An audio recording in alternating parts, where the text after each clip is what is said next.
Hello everyone. My name is Dr. Aparna Khastgir and I am the director of ACE Inspire. Currently ACE Inspire, previously it was Advanced Center for English, only ACE. It started way back in 2005, not immediately after, but a few years after I came back from England, from where I had done my PhD from the King's College London.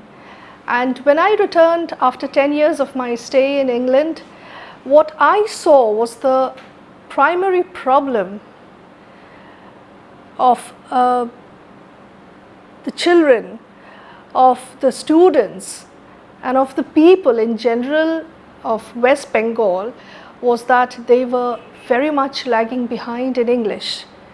English was practically banned at one stage, and as a result of which the Bengalis as such had fallen far behind as far as the language was concerned. Although I started working in teaching rather in Jadavpur University, Rani Birla Girls College and Victoria College, what I realized was that teaching was always fun for me. That is something which is not only my profession, it's my passion as well. But as I was mixing with the people all around me, what I felt was this deep dissatisfaction of the Bengalis who were unable to make a mark for themselves as soon as they set foot outside Bengal, be it job interviews, be it liaising with someone, talking to someone, they were always falling behind. And that was when I decided that I had to do something about it. So the first thing that came to my mind was, if I became self-employed, independent, I would be in a position to fulfill my dreams, in the sense that I was not answerable. I would not be answerable to anyone as such. As a matter of fact, that was also the time when Sector 5, Rajarhat, what we know today, was coming up. It was a very upcoming place at that time because all the IT industry was they were there, and it was the IT hub of West Bengal, so to say. And so I realized that if I do something, if I built an institute which catered to these people, these professionals, maybe I would be able to do something directly for the society in general. And in 2005, ACE came up, Advanced Center for English. I thought that was the best acronym I could come up with. And slowly, what happened was news spread all around, and professionals, students, housewives started flocking in. And while I was teaching them, the other thing that really struck me as something very atypical was that there were students, there were young men who were so depressed because they wouldn't get a job. And there was also this sibling rivalry. I'll tell you how it happened. There was a student who sat in front of me and started crying his heart out. And the first thing he came and told me, "Ma'am, I don't think I'm capable of doing anything in life." And I told him, "Why do you say that?" And he says, "Well, I've got a elder sister who is settled in America. She's very good in studies, she's married, and because I am a failure, I haven't yet got myself a job. I can't go out and mix with the other people in the society because the first thing they come and tell me is, have you got yourself a job? And my relatives, my family, my parents tell me that I'm no good compared to my sister." So what these people around me are doing to me is that they are actually creating a rift between my sister and me. And I thought to myself, this is just not done. But this is, again, a major feature in every household, because whenever you have brothers and sisters, the comparison always comes up. And I think this is very, very typical of Bengali families, so to speak. And I told to myself, I promised to myself that I am not going to let him drift away into depression. I have to do something for him. And I said, look, develop, find out what your skills are, what your strengths are. Forget about English. Can you speak in Bengali? Very well. If I give you a topic, can you talk in Bengali for 5 minutes continuously, extempore? And he says, I don't think I can. I said, well, that is your problem. Then your problem is not knowing English. Your problem is not being able to speak. Because if you are able to speak in Bengali even fluently, that is good enough. Because after all, English is your foreign language. It's not your mother tongue. It's not your vernacular. And if you don't know it, there's nothing shameful about it. I am there to teach you English. We are there to help you. You know what is shameful? If you get the help and if you don't make an effort to learn it.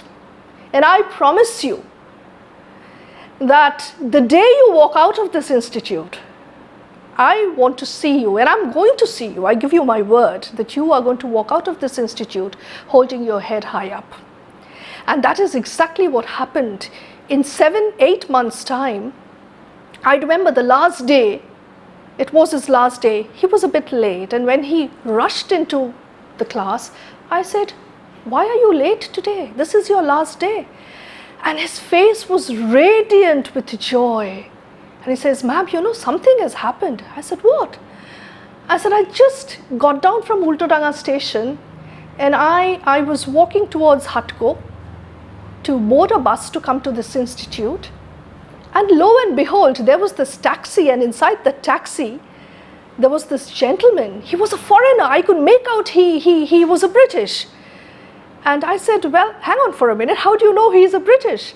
I said, ma'am, you had taught us about the accent. So I know the difference between an English accent and an American accent.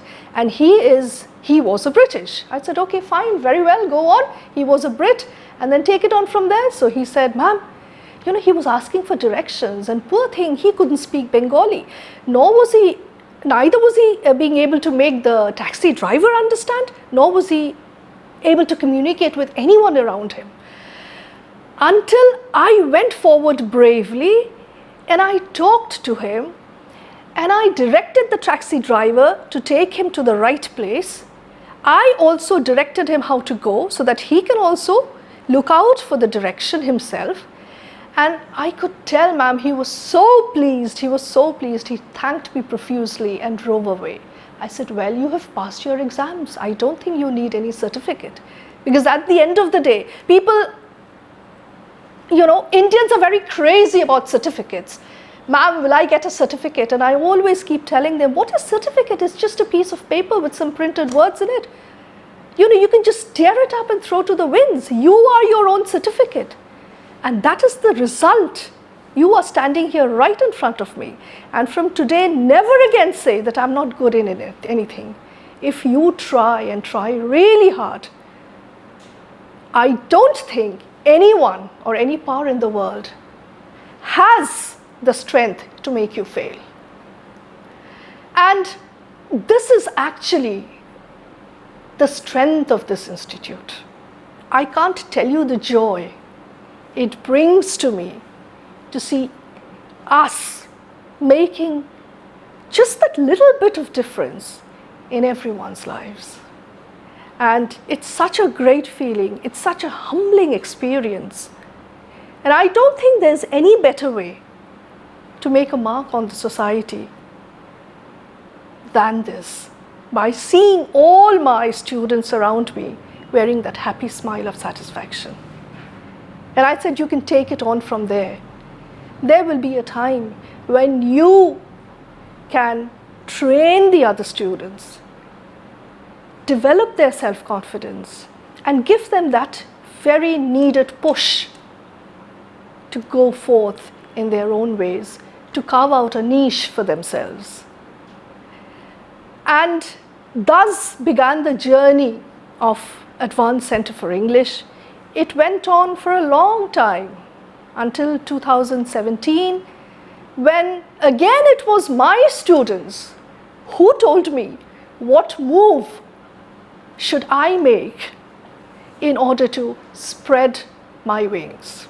They came and said, "Mom, you teach us, you give us training in CAT, you give us training in SAT, GRE, other competitive examinations, but believe me, is it only going to stay as an English institute?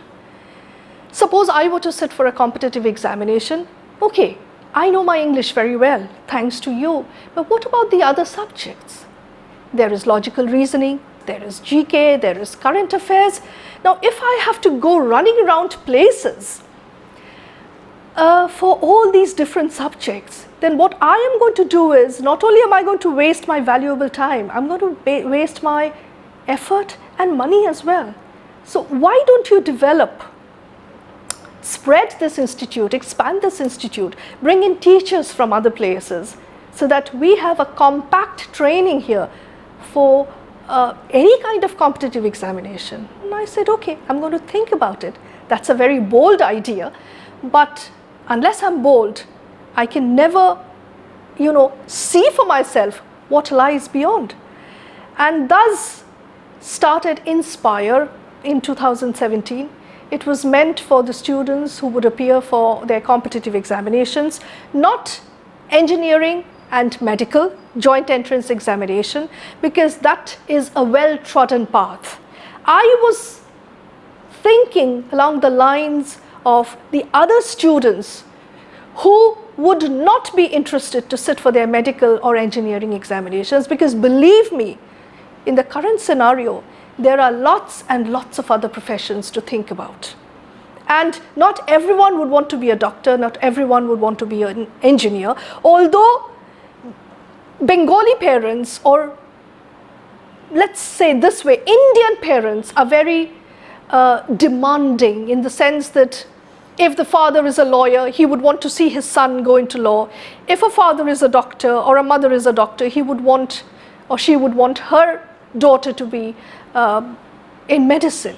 And so I wanted to come out of that, and I wanted to help the other children to come out of this pressure mode, as I would put it. And thus I incorporated subjects like law, that is CLAT, the Common Entrance Examination for Law, judicial services, where you write this exam to become a judge in your later life, then defense, NDA, CDS, banking, and the likes. And we had phenomenal success in that, because not everyone would have the temperament or the need or the desire, the will to go to the so-called very good institutes. And we were there for them, and I said to them the same thing: try your luck, find out what your strengths are.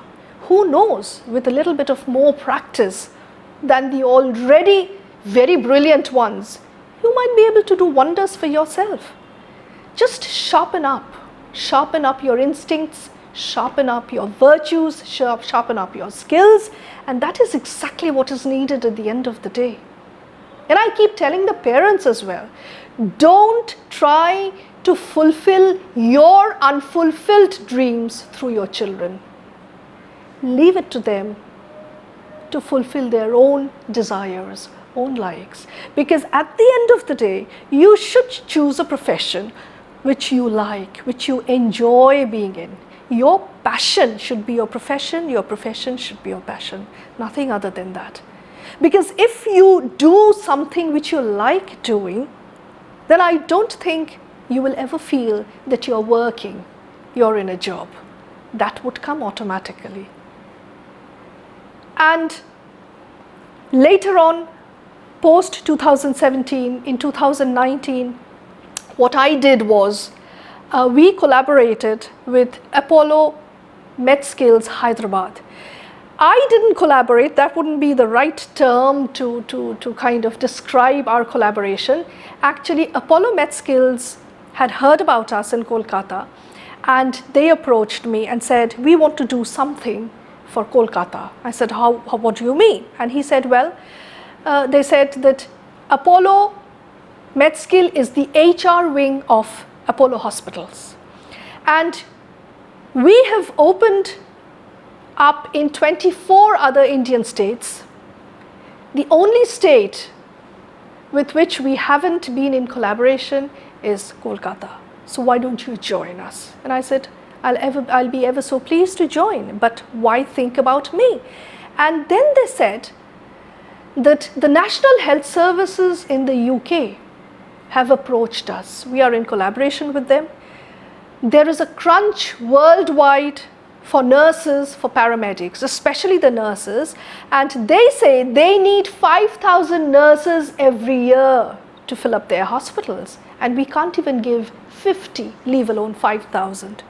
So if you collaborate with us, if you train the nurses, give them training in IELTS TOEFL, which is the primary entry-level exams which they need to write and pass before they get a job there, it'll be very helpful. And I said, well, yes. And we are also thinking of collaborating with Bangladesh, our neighbor, because people from there say that they are also very much lagging behind as far as English knowledge, English speaking power is concerned. So there are so many opportunities in West Bengal. It's a mine of opportunities only waiting to unfold, itself. And I tell every one of us, everyone around me, that think of one thing. There is no dearth of opportunity if you want to find it. The thing is that don't think lowly of any profession. Whatever you do, try and find God in that profession. That is your passion, that is your dream, that should be your religion. Put 100% to it, be it nursing, be it in paramedics, be it in HR, be it a lawyer, be it a doctor, be it even a bus driver. Imagine a society where there wouldn't be any bus drivers, any cab drivers, any rickshaw pullers.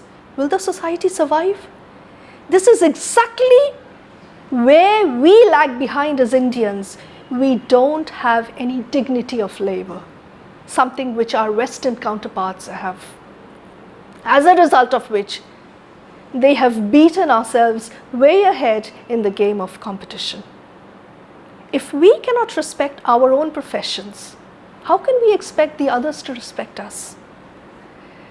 And finally, we have collaborated with Birth and Infertility Center in the Eastern India to serve people not only in the field of education, but also in the field of health. Because if you don't have a good health, you can't have a good education.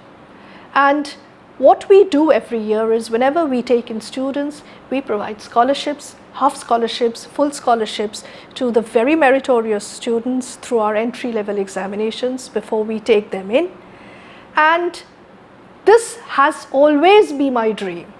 And I don't believe that you have to fulfill your dream, only one dream. If you want to fulfill it, there are various ways, there are various other possibilities, and you can serve society in various ways, different ways, provided you have the will to do it.